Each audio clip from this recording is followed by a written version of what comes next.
ये हम जबरदस्ती नहीं लगाए। जिनको रिफाइन करके लेना हो लो, मुझे कोई दिक्कत नहीं है ऐसे लेके।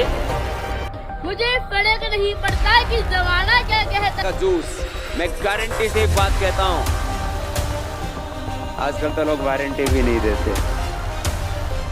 लोग इस भगवा कलर को सर्टिफिकेट की तरह यूज कर रहे हैं। ये बाबा बिना मेडिकल नॉलेज के हेल्थ एडवाइस दे रहा है।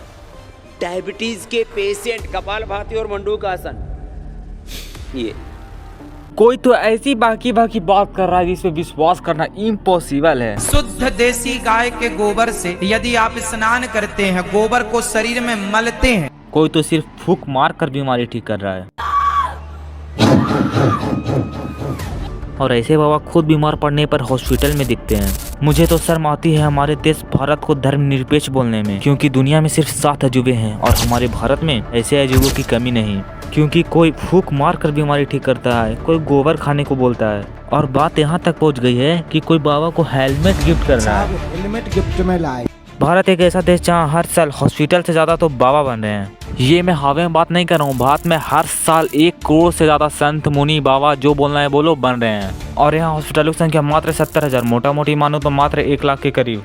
और जिसमें से भी प्राइवेट हॉस्पिटल को हटा दिया जाए तो सरकार की तरफ से मात्र 20,000 हॉस्पिटल बनाया जाएगा। और सरकार भी यहाँ ऐसे लोग को बढ़ावा देगी जो बोलता हो। मुझे फर्क नहीं पड़ता। 11 दिसंबर 2023, आज से 2 साल पहले अभिनव अरोरा को युवा आध्यात्मिक वक्ता का अवार्ड दिया गया, और वो भी अगैरे वगैरह द्वारा नहीं दिया गया, कैबिनेट मिनिस्टर नितिन गडकरी के द्वारा दिया गया।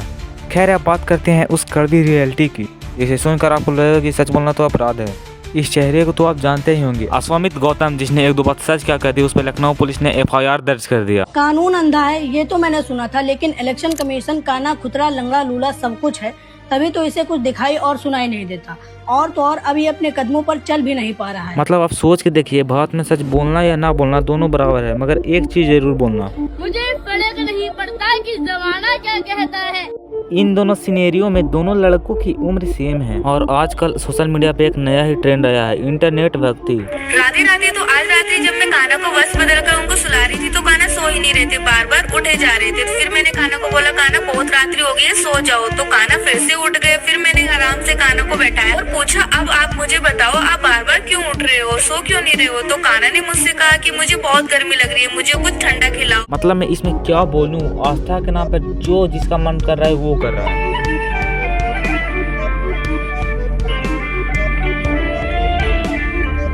और ये कोई आस्था नहीं, ये कंटेंट क्रिएशन है। हम आप सब जानते हैं कि हमारा हिंदू धर्म बहुत ही ज़्यादा फ्रीडम देता है। इसका मतलब ये नहीं है कि आप अपना सारी लिमिट पार कर दो। आप सोच के देखो कि सरकार सच में चाहती है हमारे देश के नागरिक अपने अधिकार जाने, देश के संविधान को जाने। अगर आपका जवाब यस है तो कांग्रेचुलेशन, आपको मूर्ख बनाया जा रहा है। और नो है मतलब आप में थोड़ी बुद्धि बची है। मैं कहता हूँ मेरा स्टेटमेंट मत मानो, खुद से सोच कर देखो। बाकी एक सवाल जो अभी भी जिंदा है, क्या हमारा देश भारत सच में धर्मनिरपेक्ष है, या फिर संविधान के पन्नों में मजे में गलती से लिख दी गई थी। बाय द वे गाइस, इस पूरे वीडियो का मोटिव हमारा ये बिल्कुल भी नहीं था कि हम किसी को डिफेम कर रहे हैं। इस पूरे वीडियो का मोटिव सिंपल सा था कि हम आपको इस देश की रियलिटी से रूबरू करवाएं। एंड यही रियलिटी है, और अगर इससे सुनकर किसी को बुरा लग भी रहा है तो लगने दो, हमें क्या।